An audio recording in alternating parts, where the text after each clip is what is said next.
अयोध्या और राम का नाता तो कई युगों से है, लेकिन राम और रामराज के बाद अयोध्या हर शासक के साथ बदलती गई। बौद्ध साहित्य के प्राचीन ग्रंथों में 16 महाजनपदों का जिक्र है। इनमें से एक कोसल था, जिसकी राजधानी अयोध्या थी। कुछ इतिहासकारों का मानना है कि 57 ईस्वी में यहां मंदिरों के रिनोवेशन का काम हुआ था। तब यहां कुषाण वंश के कनिष्क का राज था। अयोध्या पर गुप्त वंश के स्कंदगुप्त का राज 454 से 467 ईस्वी तक था। विक्रमादित्य की उपाधि लेने वाला स्कंदगुप्त खुद को राम मानता था। उसने अपनी राजधानी साकेत बनाई और उसका नाम रखा अयोध्या।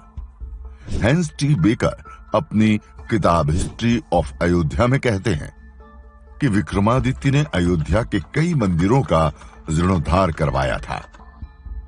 गुप्त वंश के बाद लंबे समय तक अयोध्या कई छोटे छोटे राजाओं की खींचतान में फंसी रही। 1192 में मोहम्मद गोरी ने पृथ्वीराज चौहान को हराकर दिल्ली के तख्त पर कब्जा किया और अयोध्या भी उसके अधीन आ गई। इसी साल अयोध्या में मंदिरों के निर्माण पर रोक लगी, लेकिन इसके बावजूद यहां मंदिर बनाने के दस्तावेज मिलते हैं।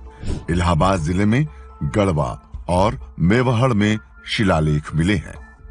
इनमें लिखा है, साल 1199 में ठाकुर कुंदपाल श्रीवास्तव ने गढ़वा में नवग्रह मंदिर बनवाया और 1245 में ठाकुर श्रीवास्तव ने सिद्धेश्वर मंदिर बनवाया। 1526 में पानीपत की लड़ाई के बाद दिल्ली की सत्ता बदली और मुगल शासन शुरू हुआ।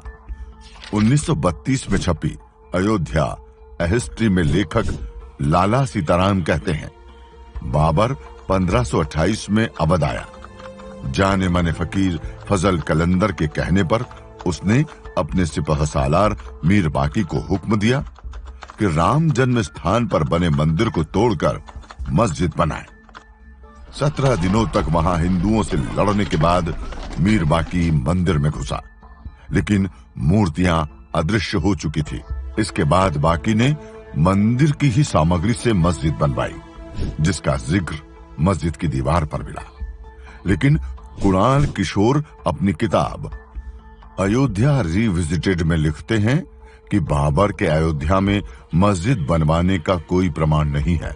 बाबर नामा से लेकर अगले 240 साल तक के किसी भी दस्तावेज में मंदिर को तोड़कर मस्जिद बनाए जाने का जिक्र नहीं मिलता है। इसके पीछे उनका तर्क है, बाबरनामा के मुताबिक 20 जून 1529 को बाबर ने मीर बाकी और उसकी सेना को छुट्टी दे दी थी। ऐसे में मीर बाकी के मस्जिद बनवाने का सवाल ही नहीं उठता। 1784 में बतौर मेडिकल ऑफिसर भारत आए फ्रांसिस बुकानन को ईस्ट इंडिया कंपनी ने सर्वे का काम सौंपा। इस दौरान उसने 1813-14 में अयोध्या का भी सर्वे किया और रिपोर्ट में मस्जिद का जिक्र करते हुए लिखा, हिंदुओं का मानना है कि मंदिर को औरंगजेब ने तुड़वाया था। यह मस्जिद बहुत मॉडर्न है और उस पर लिखा है कि इसे बाबर ने बनवाया था।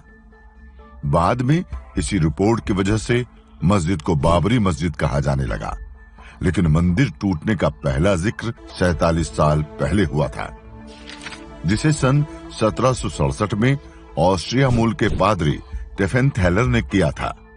अयोध्या और फैजाबाद में 6 साल बिताने वाले टेफेनथेलर ने जो वृतांत लिखा है, उसमें मंदिर के टूटने और औरंगजेब द्वारा मस्जिद बनवाने का जिक्र है। यानी मंदिर टूटने या मस्जिद बनाए जाने पर इतिहास भी एक मत नहीं दिखता। लेकिन 1528 में बनी बाबरी मस्जिद कैसे बनी, विवाद की वजह। पहली बार कब उठी चिंगारी, जानेंगे अयोध्या और राम पर खास सीरीज राम जन्मभूमि का इतिहास में।